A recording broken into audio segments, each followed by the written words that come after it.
about this. So before we start with the technical part, let us quickly look at some of the housekeeping rules to make our session the most effective. So as you can see, the whole event, it's virtual, and we will always be using the Zoom meeting platforms. We really recommend that microphones are turned off during the presentation to avoid background noises. And if you have any urgent clarification during the presentation, please raise your hand, your virtual hand, and we will pause and take your question. Otherwise, you can also use the Q&A box to write down all your questions anytime you send to us. At the end of each presentation, there will be a Q&A session. So we will have plenty of time to also take any question you may have then. If we don't have time to take all the questions, you can also send us additional ones by emails to the Africa program email address, or to me directly, or to Darlene. And we will reply to you by email after the event.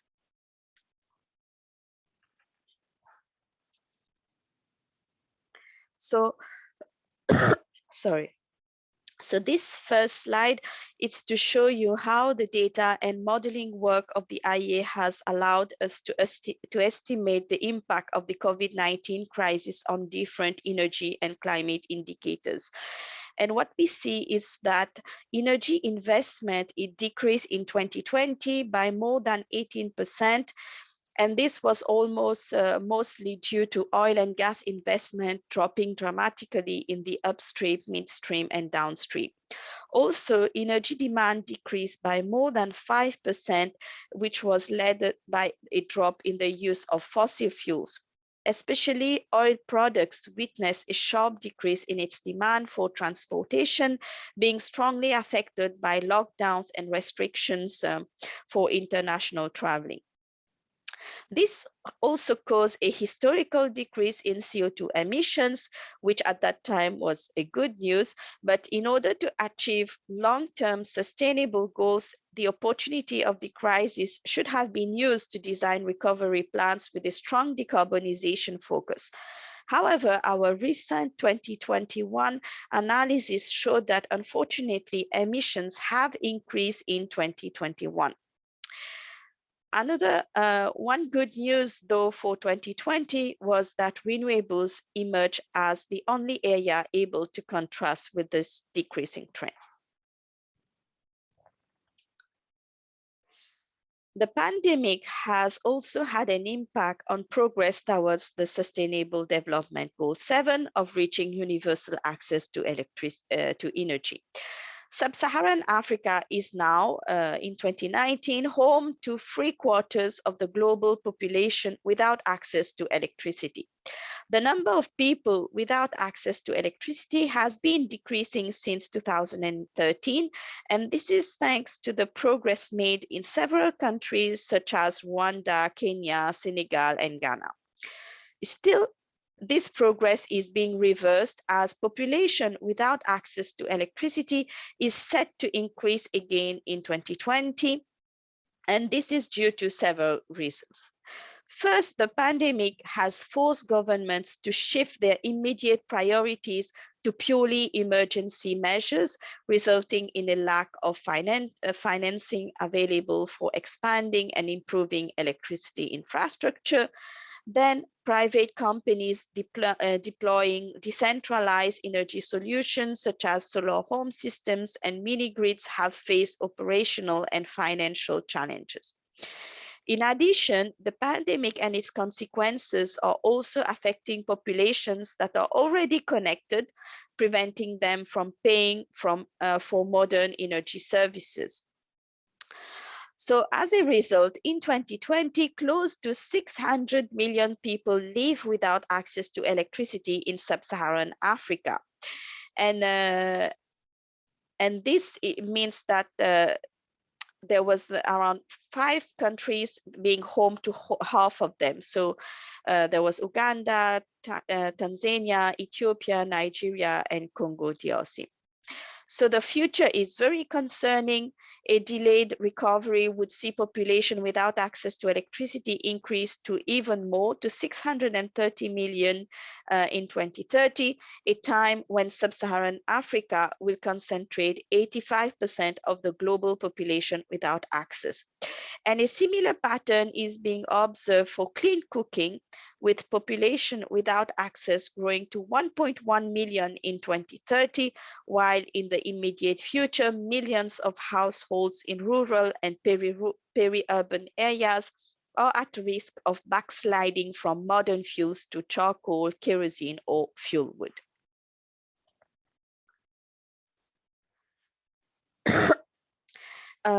Let us now do some interactive questions to test a bit your knowledge on general statistics, energy statistics. So can you please connect to www.menti.com? And I will also connect myself now.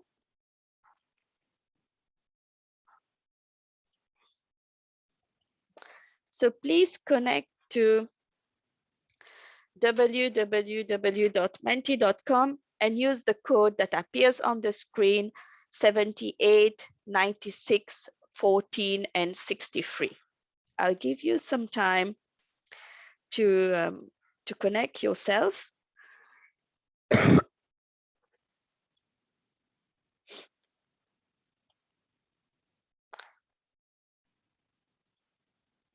So please connect to, I'll write it in the chat box as well. So menti.com, and the code is, sorry, and the code is 78, 96, 14, and 63. And the first question is, what are the units used in an energy balance? And you have 4 possible answers.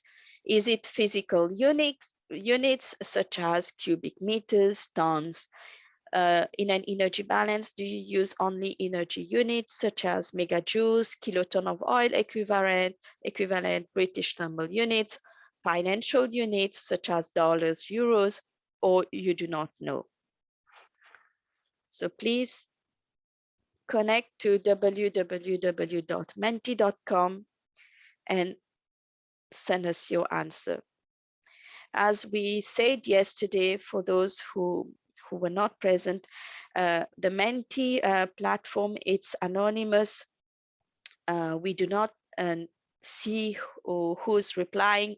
We just get the answers and the number of people replying. So don't be shy and try to participate. So we have 6 person who replied.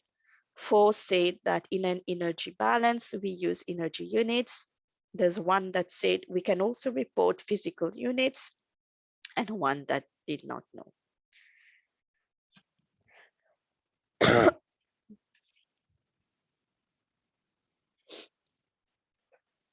Give you some time to reply.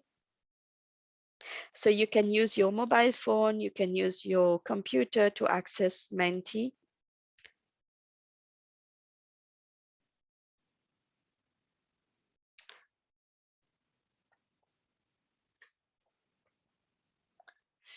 So let's look at the right answer, and the right, let me go here.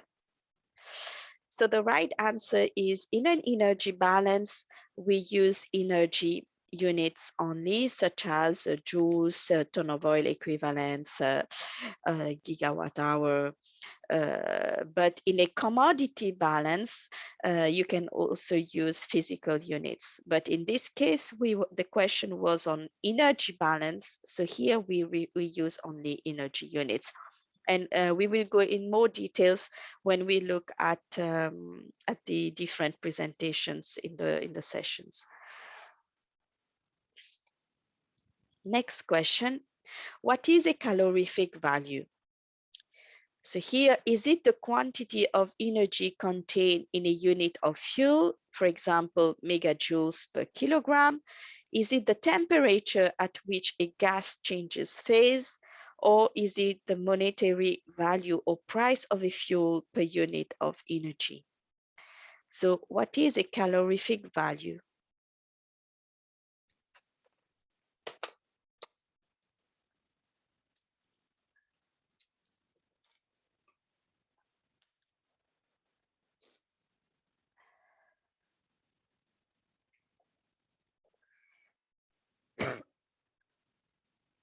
So very good. We have 10 participants who are replying.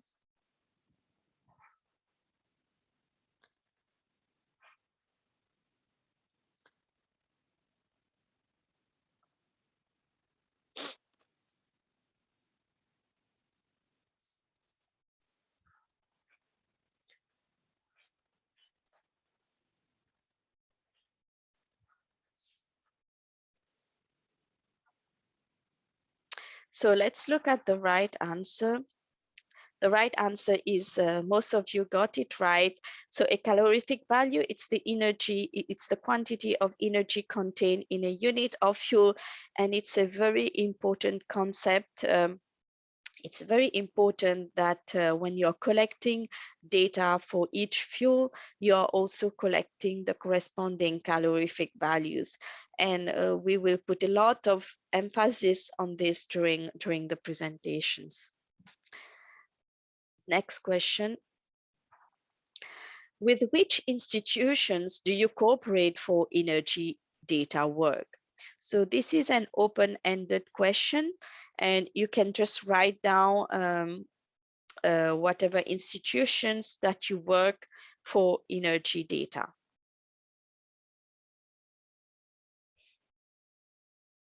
So here we are interested in looking at the different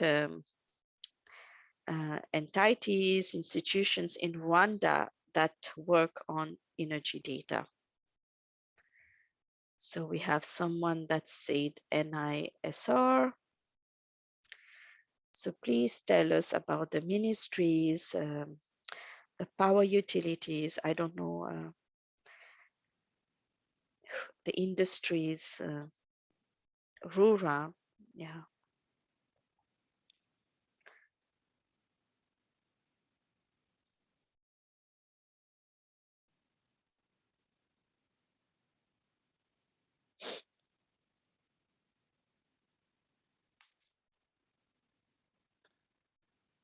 Yes, ministry in charge. Maybe here we can be more specific. Which ministries are you referring to? Rwanda Energy Group,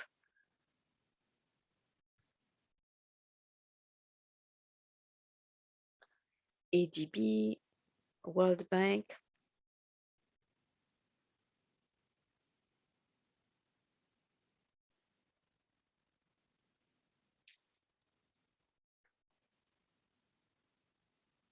UNDP, Mininfra, yeah.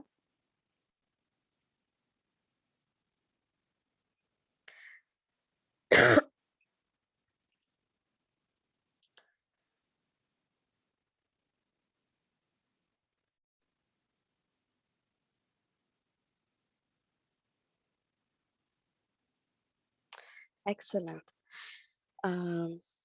So that was the only questions that we will look at now, and now we will move to the presentation.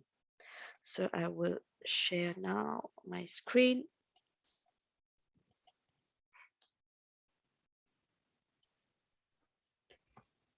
So let's start with discussing the basics, since energy data and statistics are the foundation that gives the ability to understand the entire energy systems. As we all know, energy plays a key role in our economies, societies, and lives. Having reliable and high-quality data and statistics has always been a concern in the statistical community. Still, several decades ago, quality was not as good as today, and there were inconsistencies in the methodologies used. Many organizations were not using the exact same definition and scopes, so there was a need for harmonization for a common framework establishing standards. Today, the framework exists. It is the IRS. It enables us to speak the same language. It is a comprehensive framework on the scope of energy statistics, classifications, units, methods, data collection, institutional arrangements, quality assurance, and dissemination. The IRS has been approved by international organizations. In the early 2000s, the IEA undertook an initiative to organize a group, the Inter-ENERSTAT, composed of various regional and specialized agencies active in energy statistics. This group acts as the secretariat for the IRS under the UNSD. It provides comparability of production, transformation, and demand flows over all products. The IRS has been adopted by most international organizations, including in the African continent, the AFREC, and the West African Economic and Monetary Union. As having reliable and harmonized data is key for analysis and decision-making, we advise all countries to refer to the IRS for their statistics. How do we structure energy data to get a picture of a given region or country? The key split is supply and demand. In the supply side, first you have the production in the country and from other sources. Then you add imports and you extract exports. You can consider international bunkers. There are several methodologies for this and stock variations. As you can see, for stocks, you have arrows in both ways. Stock levels are a very important indicator in data analysis. On the demand side, you have first the consumption by the energy sector itself and for transformation. For example, for refinery, you have the transformation that is converting crude oil into gasoline. You also have the industry own use processes like the steam crackers to create heat. Second, you have the consumption by end-use sector broken down by industry, transport, residential, commercial, agriculture, non-energy use, and many more.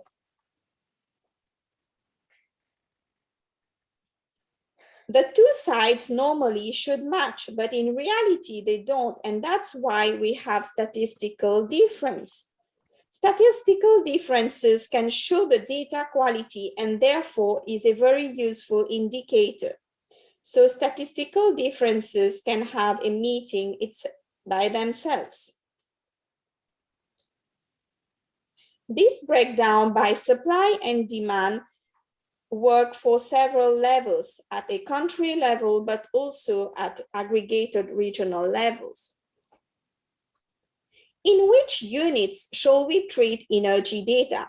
We need to agree on a common language. We all know many energy units. If in volumes, there are liters, cubic meters, barrels. In mass, there is grams, tons, pounds. And in energy units, you have the ton of oil equivalents, ton of coal equivalents, you have joules, watts. So we need to express information in energy units, and to do so, we have to convert from physical units to energy units using a conversion factor, which is the calorific value. The calorific values represent the heat obtained when the fuel is combusted. It is an indication of the quality of the fuel. The higher the calorific value, the higher the energy contained by unit of volume per weight.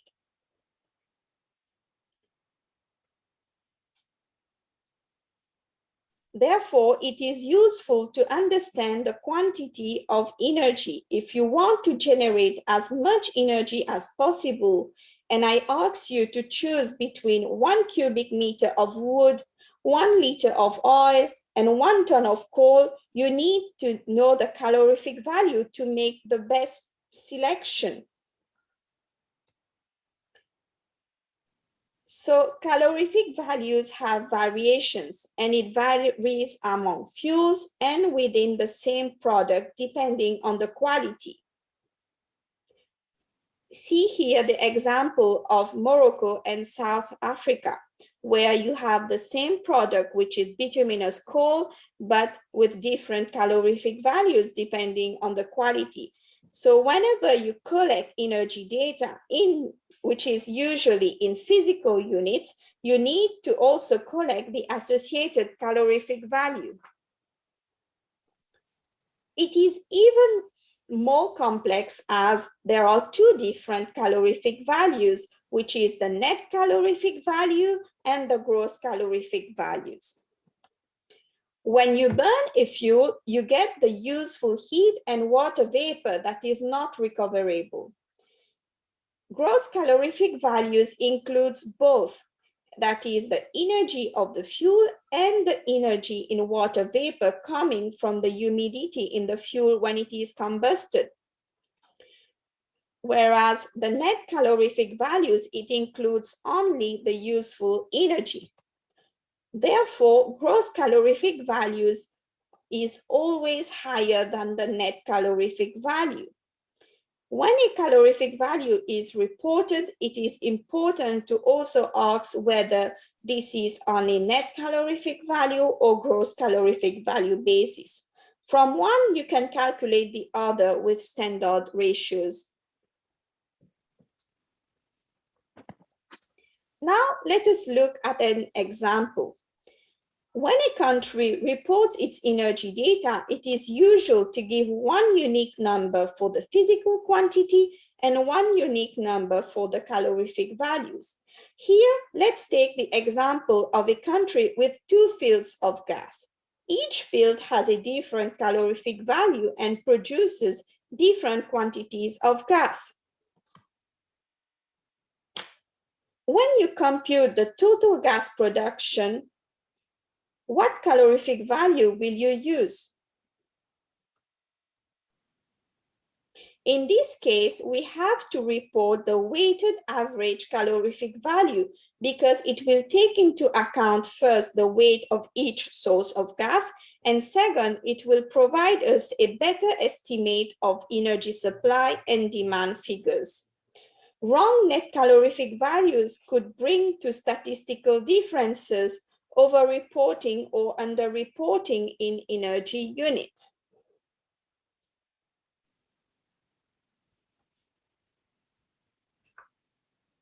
Now we know that energy data will be reported in energy units. Let's see how to present all the energy data of a country. At the IEA, we use an energy balance. In the energy balance, all the flows and energies are represented in a single table, and everything is reported in a unique unit, which is the KTOE, kiloton of oil equivalent. You can choose another unit, but you just need to specify it. The energy balance is structured as such. First, in the rows, we have the flows,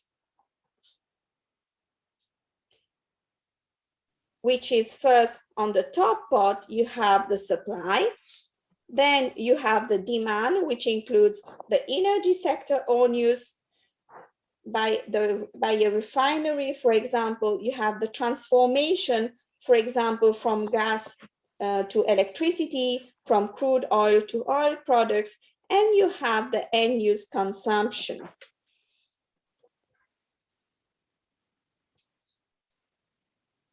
In the columns, there are fuels and energies, and given that we are reporting everything in the same unit, you have on the right the total column.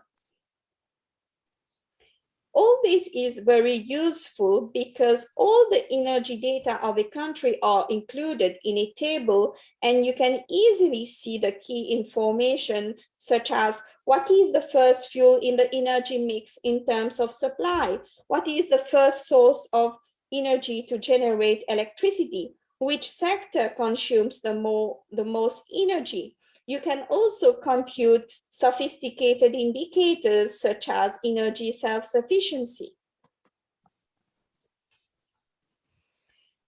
Now that we are all clear on the basics, let us discuss more the process of collecting data in a given country.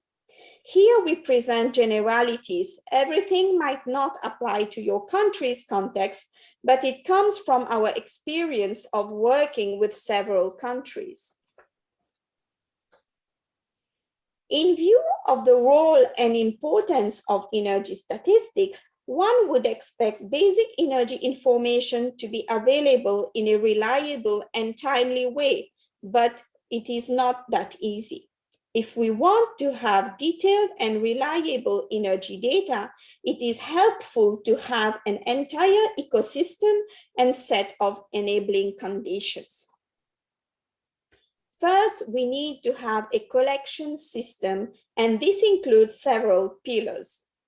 A legal basis with statistical laws and other national laws and regulations where reporting of energy data would be mandatory. The legal framework creates a necessary foundation, but it is not sufficient for energy statistics. We need to establish institutional arrangements to ensure collection and compilation of energy statistics in the most efficient way among all the relevant members of the energy statistics system. Another pillar of the system is a proper reporting and dissemination mechanism, which means questionnaires compatible with international standards, a network of contacts, and a data release calendar. It's better to work on data collection when you know for what publication you're getting the data and when it will be released. We also need to review the methodology, anticipate and adapt to changes and new challenges to meet national and international needs. For example, it is now more important to focus on new renewables and their full contribution to the energy system than in the past because of their particular challenges and their growth. Collecting any statistics has a cost. However, lack of data quality could lead to even higher cost, and there should be a balance between the efficient use of resources and collecting what is necessary. What is necessary will depend on the needs of data users. However, not all needs will be possible to meet. It is important to look at the changes in the energy sector and to limit the collection by cooperating between the relevant government agencies. Cost is one challenge, but there are others. There are challenges of specific trends or new type of energy activities. For example, biomass data collection is very challenging. Off-grid data is a new trend. The liberalization of the energy markets, which has two major impacts on statistics.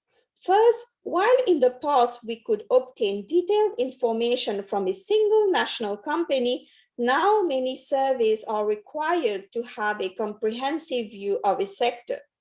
Secondly, a competitive market often leads to confidentiality issues that add to the difficulty of collecting basic information.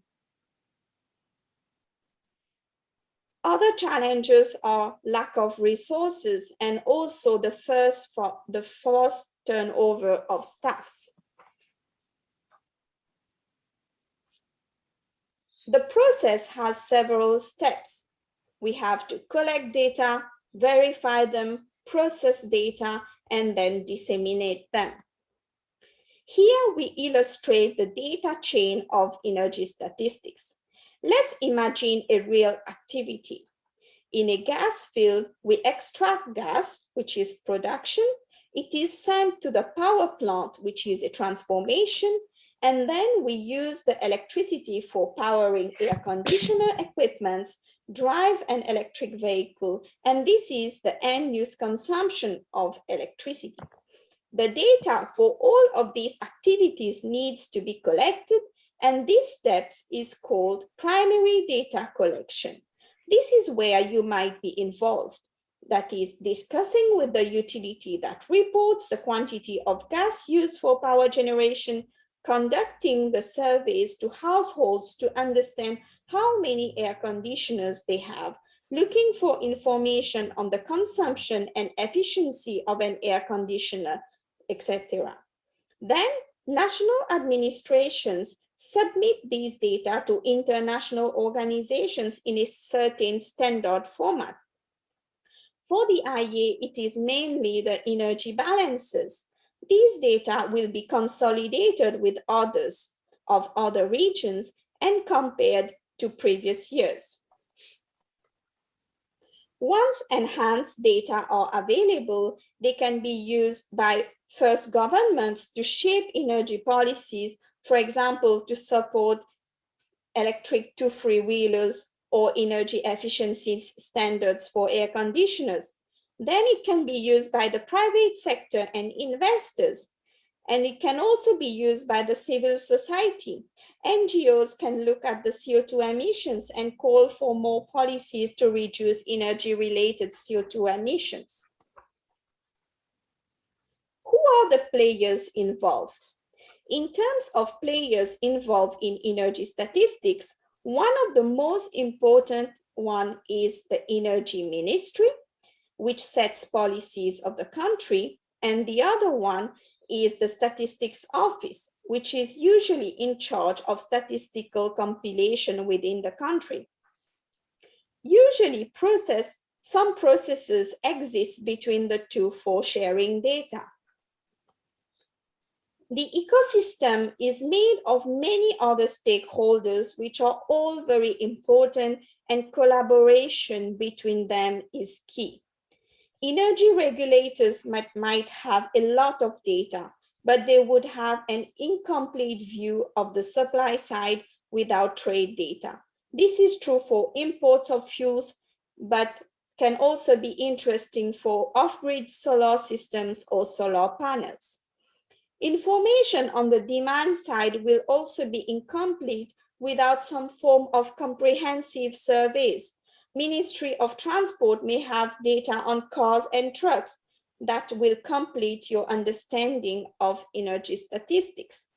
The Statistical Office and Energy Ministry can then hold large amounts of data, but further collaboration is needed to make sure that appropriate outputs are disseminated and used accordingly, and that the right institutions are involved at each stage. What tools can be used for getting data? There are several possible sources, such as administrative sources. You need to check first before starting, because maybe some data are already available. The second one are surveys. It's quite challenging and we need to be careful when we do sampling. The advantage of surveys is that if you have existing surveys, you can just add a question. Example, asking a question on source of lighting, fuel for cooking during a demographic and health survey. Metering. Metering is very relevant for energy infrastructures, energy transformation, and for industrial consumers, but it is costly. Another tool is modeling. We do not mean to make projections and forecasts. What we mean is that we can estimate historical data based on proxies. For example, in 2018, you have a survey that gives energy consumption of household. You can define a proxy based on incomes and calculate for previous years if you know how this proxy has evolved.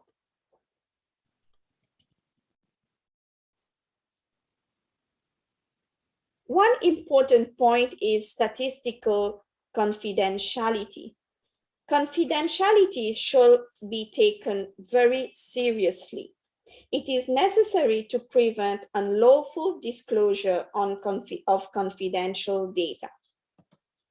But in some cases, confidentiality can be used as an excuse for not disseminating data. Solutions can be found in order to have more published data.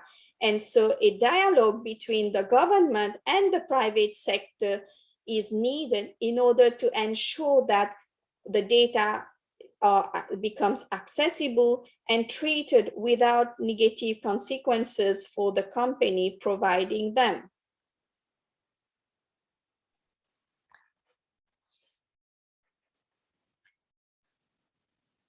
So now we will pause here and take a few questions if you have any on this first part of the presentation. So if you have any questions, don't hesitate to either raise your hand or to write it down in the question and an answer box. So there was one question from Abdul Rahman Idris. So how can we know how much 1 gigawatt of hour of electricity gives us 1 kTOE? As we know, we only have to use calorific values to convert the physical value to energy value. So here, it's true. I mean, indeed, we use calorific values only to convert from physical units to energy units, but from energy to energy, it's a direct conversion, and you can use the IEA unit converter. So I've put the link in the Q&A box as an answer to convert from gigawatt hour to ton of oil equivalents to joules. So it's very easy to convert from one unit to. So there's another question. For the confidential by private companies, do we meet energy private companies?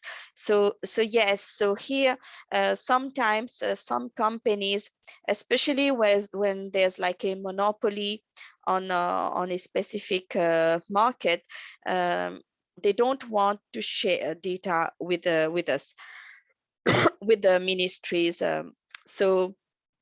So yes, we here in this case we are referring to energy private companies, some private, for example, electricity utilities, or even industries that produce energy products, that produce iron and steel, cement, paper.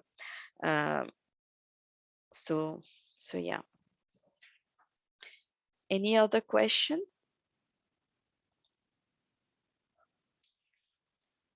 If you want to raise your hand as well, don't hesitate.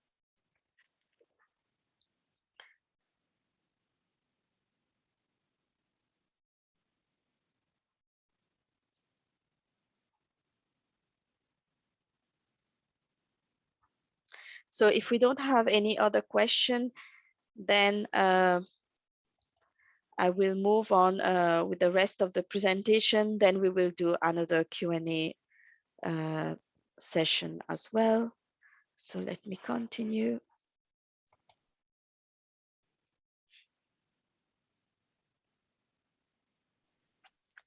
Let's start with a summary of the recommendations to establish an energy information system.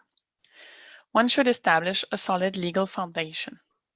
Also, it is important to ensure institutional arrangements, to build up formal procedures to support confidentiality, and to establish a data collection strategy. One should also provide up-to-date metadata and follow the international standards and concepts. Let's now have a look in more details at the data collection strategy. First, to establish an energy data collection strategy, one should identify data needs, both on the national, on the regional, and on the international scale. Then, one should look at the data that is already collected, by NSOs, by other ministries, by other public actors, private actors, and by international agencies.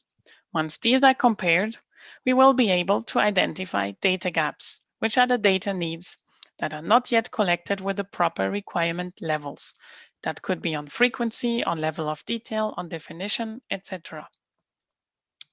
Then it is possible to establish a strategy to collect the required data and include it in the national data strategy.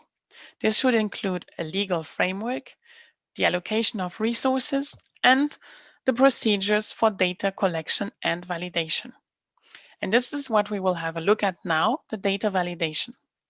Data validation is important to ensure good data quality. And data quality is defined with 5 main aspects.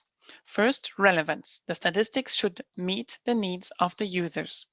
Then they should be accurately and reliably portraying reality. They should be released in a timely and punctual manner and be consistent internally over time and comparable between regions and countries. And last but not least, they should be presented in a clear and understandable form, released in a suitable and convenient manner, and available and accessible on an impartial basis with supporting metadata and guidance. And for more information, you can see the links below.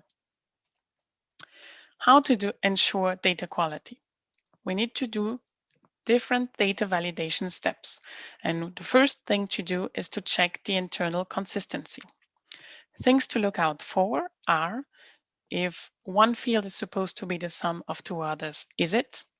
Does the detailed breakdown match the total? Are stock changes correctly calculated? Is the dataset complete? Is the decrease in use of one fuel coupled with an increase in use of another one? Or can you explain it with other reasons like efficiency improvements? And is the story logical? Then it is also good practice to analyze the data validation processes to identify possible points of failure and introduce checks. An example with this process A. Process A requires extracting fields, summarizing data, and reformatting data sets. It is easily happening that 1 or 2 items are dropped from the large data set. Because of this, one should compare before and after counts and the totals of data. One other aspect are the statistical differences. Indeed, when we collect energy data, we try to get a picture of supply and demand in a market. And in economic theory, we would expect that with an equilibrium, supply is equal to demand. The supply is how much is available to the internal market. The demand is how much was consumed in this market. In practice, as measuring supply and demand comes with challenges, and often we have different sources for the both sides, there can be a difference, which is the statistical difference, the difference between supply and demand.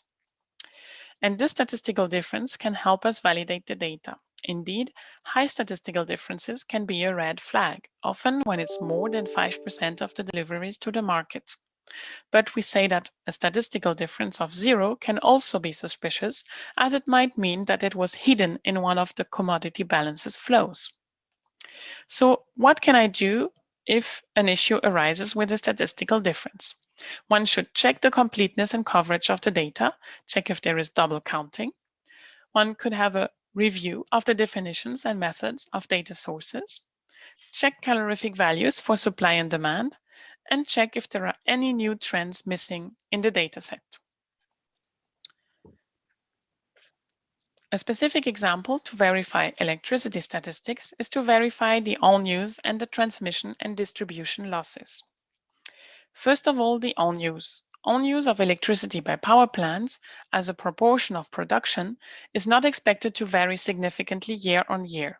So this is something, when we map it over the time series, that we can use to validate the data.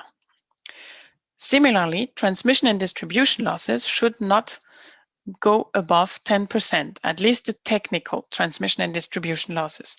However, it can happen that with bad maintenance of the grid or theft, we have higher transmission and distribution losses. We can see it in the graph on the right side. Several regions around the world are higher than 10%. It is just important to be able to explain these differences and potential changes from one year to the other. Calorific values are not only important to the energy balance construction, but they also allow us to check and validate the data. Indeed, for every energy product, there is an expected range for the calorific values. And that's why we will be able to compare the collected calorific values against default calorific values. We can also compare them with historical calorific values for the product because they can be region specific. And last but not least, one should check if the NCVs and GCVs used for consumption are in line with the ones used for supply, because this might lead to statistical differences. Another element that can help for data validation is the growth rate. This involves comparing the data point of the latest period to that of the preceding periods. And this is the formula. And if there is a high growth rate, one should be able to explain it by real-life facts. When seasonality is strong, or we are dealing with monthly data, it is often more useful to compare the current months with the same months of the previous year. And in general, this strategy is very useful for production and consumption, but less useful for stocks and trade. Breaks in time series can happen. You can see two examples on the right side in the graphs. However, we want to aim for a consistent time series. And if there is a break in time series, we want to be explaining it and to avoid unexplained breaks in the time series. Breaks in stocks are rare and should be investigated. And in general, certain flows are consistent over time, where then a sudden increase or decrease will raise a red flag. One example is the refinery intake graph on the right side on the bottom.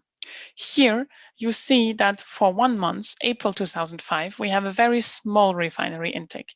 And for 1 month in December 2005, we have a very high refinery intake. While the first break in time series can be explained by maintenance, for example, the other one is more difficult to explain. And this is something that one should check because usually refinery intakes stay quite constant at constant levels over time. Now let's have a look at transformation efficiencies. These can also help validate the data by looking at the relations between the input and the output. Indeed, for every energy transformation process, there is an input and an output, and there is a relationship between these two that will depend on the technology used. The efficiency will be calculated by the total useful output in net energy units divided by the total input in net energy units. For an example here, you have two inputs A and B and one output C. The efficiency will be calculated as C over A plus B, whereby the inputs and outputs need to be both in the same energy unit and in the same energy form. This efficiency then needs to be checked against the expected ranges for that process and technology. An efficiency larger than 100% is implausible, so that would be a first red flag. And then we will expect efficiencies to be within a certain range depending on the type of plant and the fuel used. They can also vary widely depending on the state of technology. A very old power plant will be less efficient than a very new one. And in general, efficiencies do not vary significantly from year to year as technology upgrades are time and capital intensive. Here is an example of the expected efficiency range, but this is very much country and technology dependent. So don't worry if you have an efficiency outside the range. It's just good to double check and to see if you can explain this difference. Another element to verify the data is to check if the data set is coherent. Are we able to explain trends in data sets? To do that, we can verify the data is coherent with certain related trends. For an example, we have here in sub-Saharan Africa the increase to access to electricity, and this is also visible in the increasing electricity generation. So here the two data sets are coherent. Then certain patterns may also be fuel specific. For example, natural gas demand and storage is linked to weather patterns. Hydroelectricity production is affected by rainfall, etc. Then one should also check if the data match related data collected through different sources. For example, the input to electricity production from electric utilities should match the fuel used in power by other sources. And in most cases, there are relationships among variables, such as the efficiency that we have talked about, that have to be satisfied. For example, if the inputs to power production are increasing, we expect that the outputs will increase as well. And a decrease in input without fall in output can be the result of improved efficiency. And this is the case on the right side for the gas power plants in sub-Saharan Africa. We had in 2000 an efficiency of 30%, and at the end of the time series in 2017, we have 40%. So this explains the difference between the evolution of the input and the output, the electricity production. Another data verification is to check the coherence with economic data. GDP and population data can serve as indicators of data consistency. One can check if the GDP or population is growing steadily and if the energy consumption data makes sense in light of this. Long-term demand trends can also decouple from population or GDP because of efficiency or increased access. But here again, it is important to verify that the story is logical and that you are able to explain trends with real-time events. An example is here the total primary energy supply in the IEA. We see a dip in 2008-2009 in this total primary energy supply. And when we look at the gross domestic product in the IEA countries, we see the same dip. This is actually because there was an economic crisis, and so we are able to correlate one data set with the other one and to explain through economic data. Then it is important to have a look at different data sets and reconcile them when there is a different product classification. Because in general, goods can be classified using three systems: the harmonized system, HS, the standard international energy product classification, and the central product classification. And differences in product classification can quickly lead to discrepancies in data. For example, sometimes fuels with similar qualities can be named differently onshore and offshore, and categories do not always match. For example, biodiesel in the harmonized system can include up to 70% of oil from fossil origin. So this is important to note, and if you have two data sets and have difficulties reconciling them, think about the fact that there might be a difference in product classification. Then you can also try and reconcile different data sources by mirroring checks. This is particularly useful for data sets with a bilateral component, for example, for trade. This helps ensure the consistent interpretation and application of methodology and avoids double counting or missing flows. The goal should be to limit, justify, and explain discrepancies when existing, and it's important to work with partner countries to investigate. The IEA can help you with this. An example on the right side in the graph with electricity trade. Here we see the electricity trade reported on the one side from country A, from country A to B, and on the other side in red as reported by country B. We see that they were quite consistent along the time, and then around 2013 something happened and there was a big discrepancy between what both reported. So this is something where we would go back to the country and ask. Discrepancies can arise when we deal with trade data because of different methodologies, for example, physical flows versus contractual flows, or the country of origin destination might be changing. Then there can also be a problem with timing. and different countries may have different definitions. That's why detailed and transparent metadata is essential. Then we can also verify coherence when using monthly and quarterly data as an extra to the annual data. Indeed, good quality monthly data can be a tool for data validation as well as is key for energy security purposes. We see here on the example for LPG across the years that the monthly data had always been quite consistent with the annual data, except in 2016. So something to look out for are revisions and different definitions or coverage due to timing constraints. Again, in the example, the monthly data was always a little bit lower than the annual data, which points to different coverage, maybe timing constraints, because it's easier to have all the data for the annual, which is later on than for the monthly. However, in 2016, something happened because we have a much bigger discrepancy. So that would be something to query. Last but not least, if countries are not in a position to meet the accuracy and timeliness requirements, they can produce provisional estimates. However, note that these are based on less comprehensive data content. So what to consider? It is preferable, of course, that almost all data are real observed data. Estimates should only be used for flows and products that represent a small proportion of the balance. And they should only be used for a short time whilst a system of data collection is being established. Strategies will depend on whether the data needs to be systematically estimated or if it's only missing exceptionally and you know that it will be provided later on.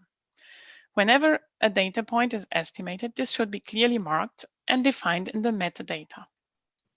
In general, we will ask the following questions when we estimate data. Is someone else already collecting this data or related data? This would avoid the time needed for the estimation. How important is the flow or product? This will tell you how much resources one can put into the estimation. Is it correlated with another flow for which there is data, which could help you to derive the data from that flow? Is there a seasonal or historical trend that can be used for the estimation? Why may this period be different? For example, have a look at the heating degree days for space heating. Can market trends be used as an indication or input for estimation? Last but not least, we will describe how the data validation processes are done at the IEA. An overview of how the data is processed and validated at the IEA is first, we will receive the data. Then we will process it, look at the inconsistencies such as the breaks in stocks, negative values, errors in sum, etc. Then we will do some time series checks, consistency, balance checks, seasonality and outliers, calorific values, and iterate with our data providers on these two types of checks. If we receive new data, we reprocess and we recheck the time series. Then we will have some more checking and peer review where outliers and seasonality will be checked again, and then the database is frozen. And finally, we will disseminate our data. If you want to learn more about energy statistics, we have produced a comprehensive energy statistics manual that covers most of our data collection methodologies, and it is consistent with the IIRS framework. It is available in 10 languages, and you can download it free of charge. Furthermore, we have talked about it already, the international recommendations for energy statistics are available on the United Nations website. And we have also some manuals for indicators and policymaking that are available on our website. The IEA data products include data services for purchase, but also free products on our website, including the keyword energy statistics, a data browser for data and statistics, the energy balance flows in form of Sankey diagrams, etc., etc. I invite you to have a look at our website. Thank you very much. So I hope that you enjoyed this second presentation. If you have any questions, please don't hesitate to send us your questions or raise your hand if you want to raise it live.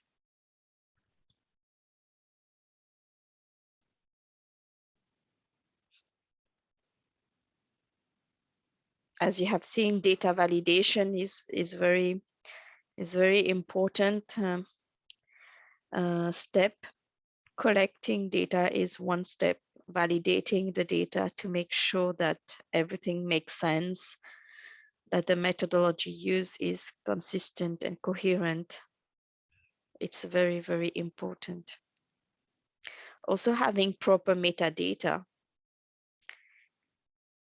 being able to explain gaps, breaks in time series, revisions. It's very important to share metadata with the data users.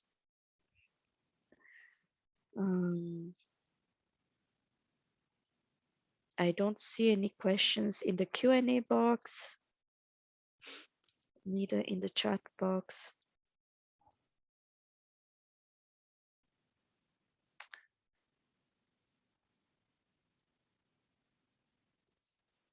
No questions.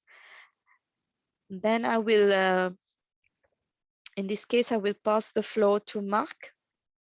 Hi, Mark. Hello. So Mark will make a presentation on Rwanda energy statistics that the IEA has. Okay, thank you, Zakia.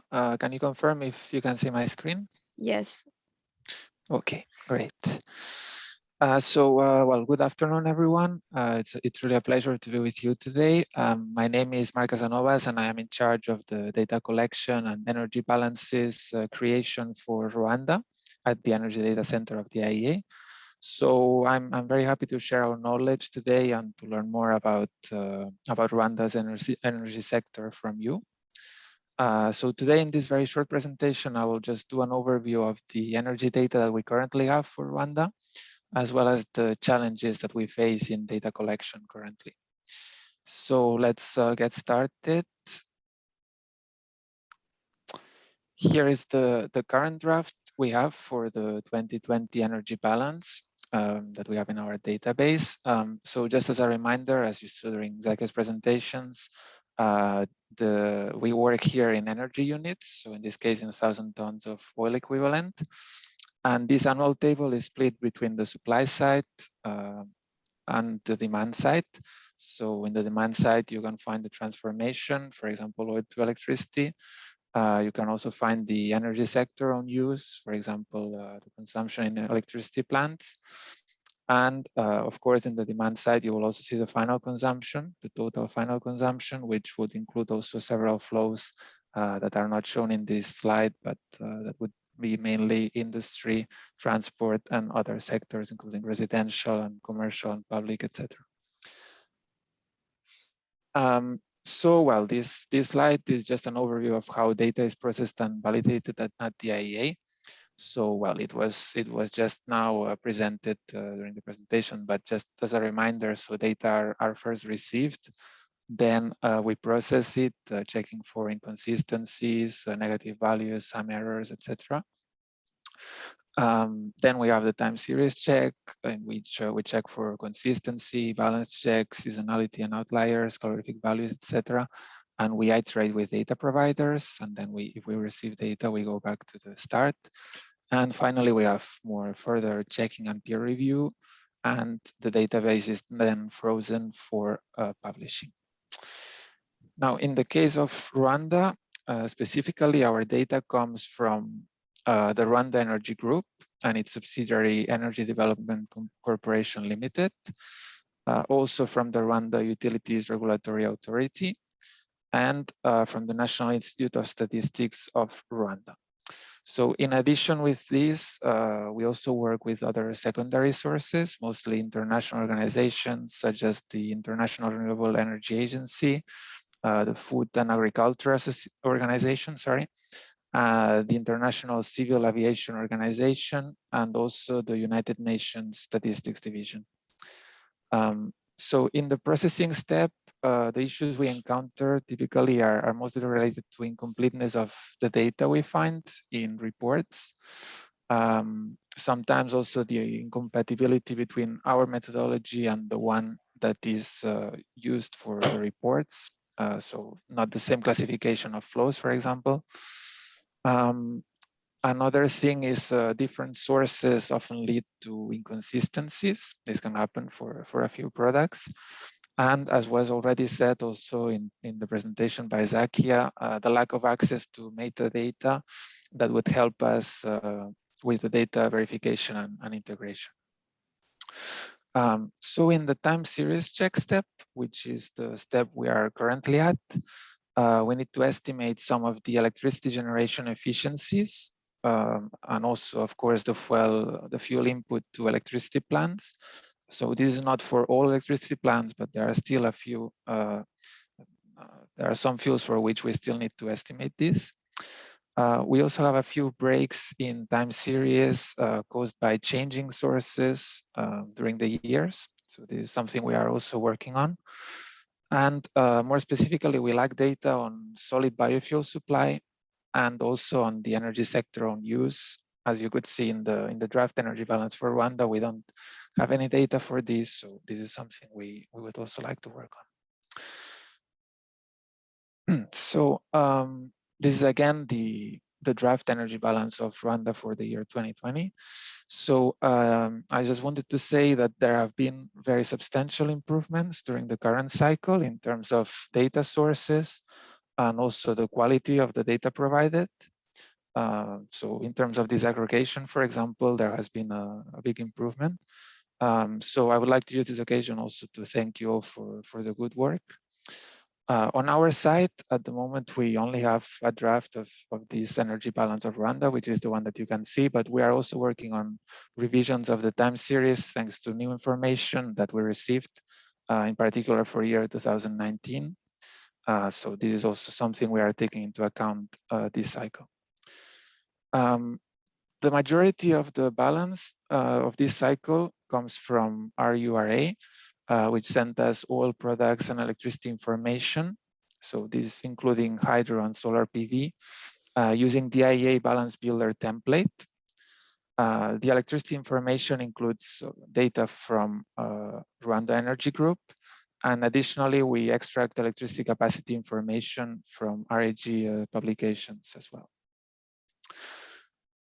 For biofuels and waste final consumption, we mainly used new data coming from National Institute of Statistics of Rwanda through the Rwanda Household Survey 2019-2020.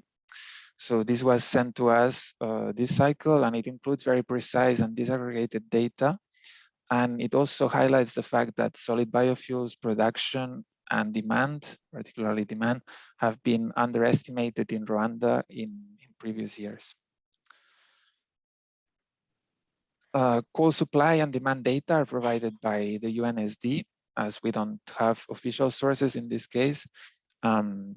So this is something that is still there as a secondary source, but I would also like to mention, as before, that in previous cycles we used UN data for almost all the balance. So in this case, we can see a big improvement this year, as we have official national sources for most of the products and flows. Finally, the IEA also estimates some data points using trends and various sources.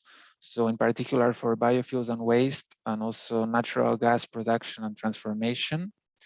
Also international aviation bunkers and electricity generation from bagasse. Secondary sources such as IRENA or FAO and ICAO are mostly used to support these estimates and also for historical data. So all in all, we need your inputs. Of course, these issues that we have shown are linked to the complexity of the energy sector in Rwanda. But please, if you have data that you are willing to share with us, or if you would like to have a closer look to our data set, please reach out to us, and we are more than willing to take the time to work with you on your data and also see if we could improve ours as well. So in Thanks. that case, do not hesitate to write to wed@iea.org, and we will take that into account. Thanks, Mark. And if I can add something regarding this, so the IEA started reporting Rwanda as a separate country as a memo item last year. So that was the first time that Rwanda data was individually published. And this year, so for 2022, we will be moving Rwanda from memo to our core countries database. So Rwanda will be even upgraded and published as any normal country, because if I can I think some people are confused what's a memo country, what's not a memo country.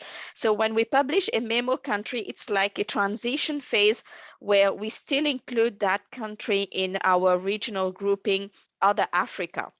So it means that for this country, we are making a progress and improving our data sets, but we had not yet reached we didn't have the confidence that every year we will be able to update it. We were not having, or we don't have a focal point in the country to exchange data, or there need to be some improvement. So for those countries that we publish as memo countries, we are providing the information to the public, but at the same time, we are including it in other Africa aggregate.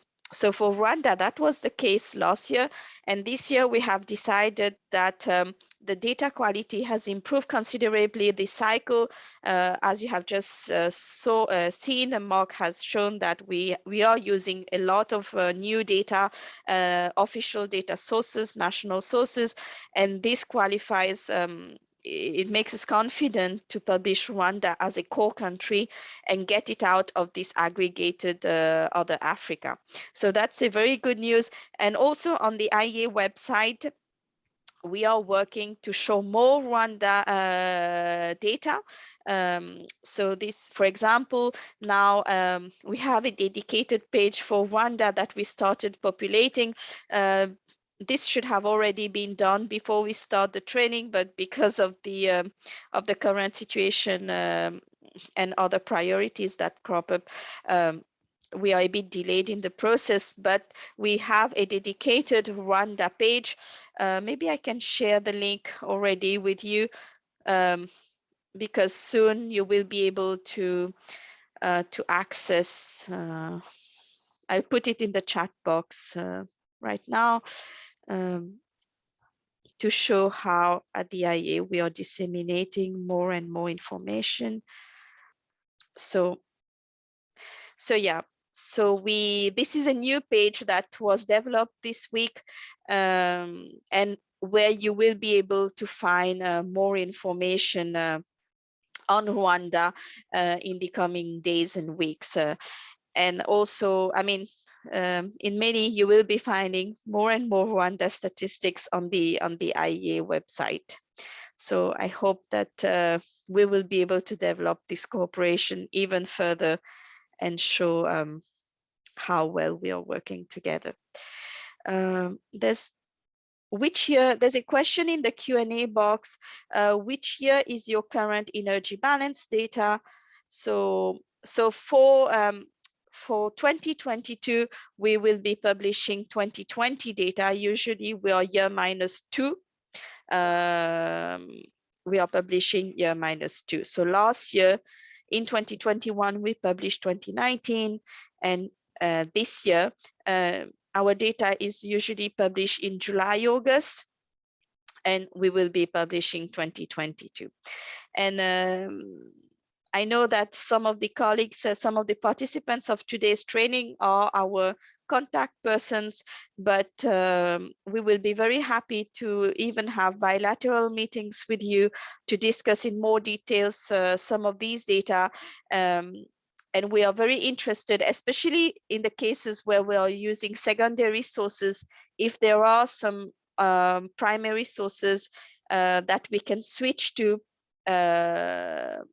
please do share the information with us, and we will be happy to correct to use those instead of our own estimates or using the UN data, for example. I think I don't see any other question. I don't know, Mark, if you have anything else to add. No, as you said, we are looking forward to collaborating further in order to improve the data, and of course there has been a big improvement in going from memo to a core country, but of course there is still lots of work to do, and we are willing to do it hand in hand with you. And also historical revisions. It's very important for us to create, to build the energy balances also for historical years. So I don't know, Mark, if there's a need also on this side for back years. Yes, of course. So it's a good point, because for now we are working on official data for 2019 and 2020. We still have many years before 2019 for which we do not have any official data. So we are still using estimates and using indicators in order to estimate with the reference to 2019. But yes, if this is possible, it would be a great source of improvement to work on historical time series. Yes. So please do get in touch with us, and Mark and I, we will be very happy to follow separately in a bilateral meeting on how to improve even further the energy balance for Rwanda. So Mark, I don't know when on our side you will finish processing the new data, or is it done? So as I said, I'm in the last step of the checking. Yeah. So we will be able to have a 2020 version very soon. And then as I said, we are still working on the time series in order to estimate all the pre-2019 years. But yes, we can share this in the coming weeks already, and hope if you have any additional data or improved data that we can take also for the final version. Yes, that I think that would be a nice approach. Let me see if we have any questions. Please do ask questions or even share comments with us, even if it's not a question. Tell us if you have any comments. We would also like to, exchange with you, get your feedback on the presentation or the work that we have done.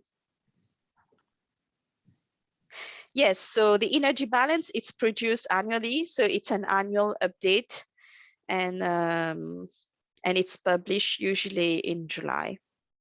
Sometimes, in some cases, we have an early release, I think in April, but this depends on whether the country has been processed and we have received all the data that we need to process that country.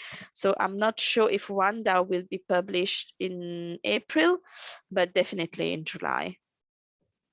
Yeah.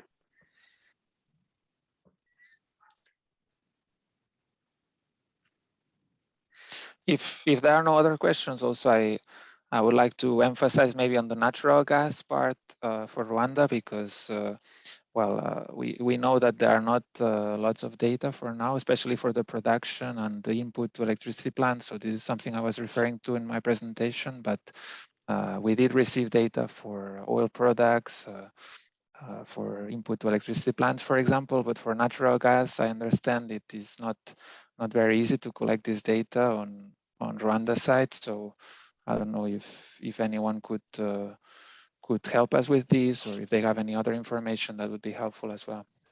Yeah. Because for natural gas, are you using some specific sources, say gas or something? So for natural gas, actually, we know that it comes from Lake Kivu. So it's actually methane that we are talking about. Okay. And we are estimating it with the electricity output, which we have from official sources. So we know the electricity output in natural gas plants. And then we estimate using average efficiencies, and we consider that all production, of course, comes from the lake. Thanks, Mark.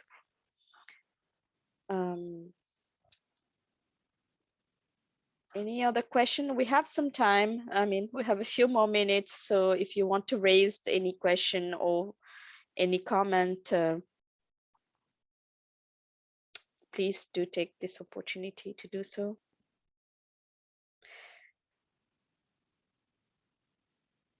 So tomorrow we will dig more into the different commodities. So today was really like a general presentation on the fundamentals, some important concepts to know when working on energy statistics.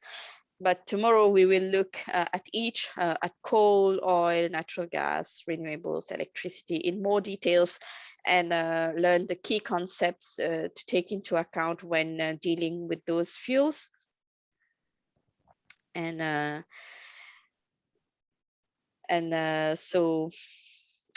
there will be also an exercise session in the end. So if you have time to go to the Google Drive, I think you all have access to it already, but let me,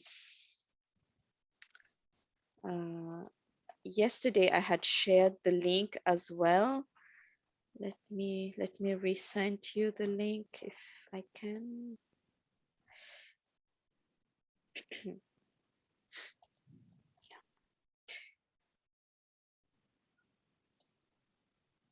So I'll put it in the chat box here.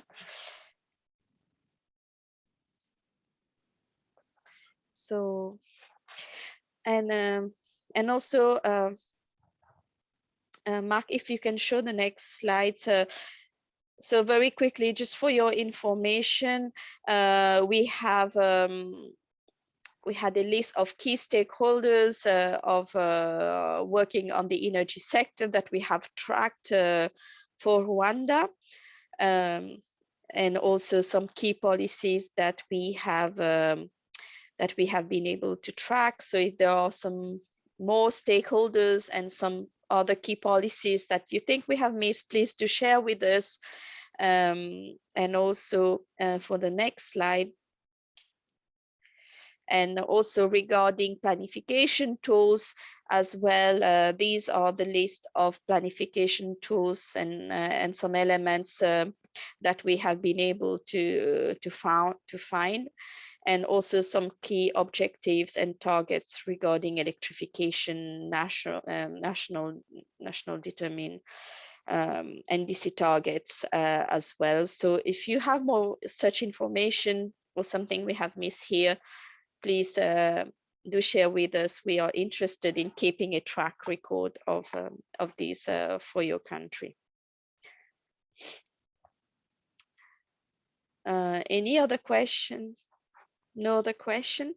Then I think we will close here. Hopefully tomorrow my voice will be a bit better. I'm sorry. It was maybe I was not as energetic as I should have been. I'm a bit sick. So tomorrow we will meet again at the same time, so 3 p.m. Rwanda time. And this time I will be joined by my colleague Taylor Morrison, who works on Africa energy balances as well. So thank you very much for your attention. Thanks again, Mark, for joining today, and see you tomorrow. Bye, everyone. Thank you. Goodbye. Bye.